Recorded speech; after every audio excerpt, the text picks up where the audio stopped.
Hey, it's Joseph for Zany62. So yesterday I reported that over the weekend, PJ Hall was actually traded to the Vikings for a seventh round conditional pick. But about a couple hours ago, it was released that that trade was called off, canceled, nixed, whatever verb you want to use.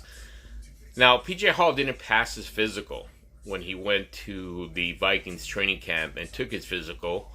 And so, what essentially that means is that PJ Hall comes back to the Raiders.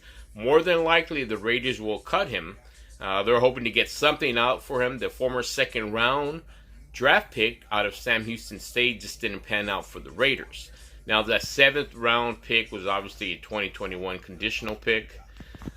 Now, what essentially that does for the Vikings, that leaves them in a quandary because they already had somebody opted out, hence the reason to go after PJ Hall.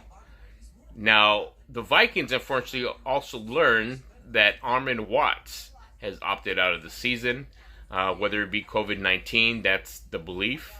So again, Vikings are kind of reeling in terms of not having two defensive linemen who they counted on.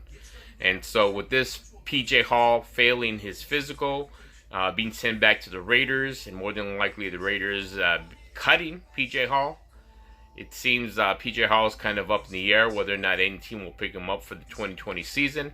What's interesting is that prior to this being released, that information, yesterday on JT the Bricks podcast, he interviewed John Gruden, and in that roughly 10-15 minute interview, he did allude to PJ Hall, saying he was a good guy, he wishes him well. But he alluded to the fact that he was never in shape and didn't fit what they wanted to do on the Raiders.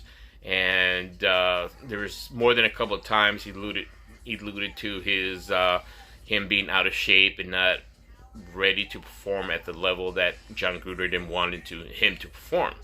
So at least for now, the 25-year-old seems to be out in limbo, not being picked up by the Vikings. More than likely will be cut by the Raiders. So we'll soon find out if PJ Hall plays this season or whether he gets picked up by another team. But if anything, keep it here on Zany62, and don't forget to like and subscribe.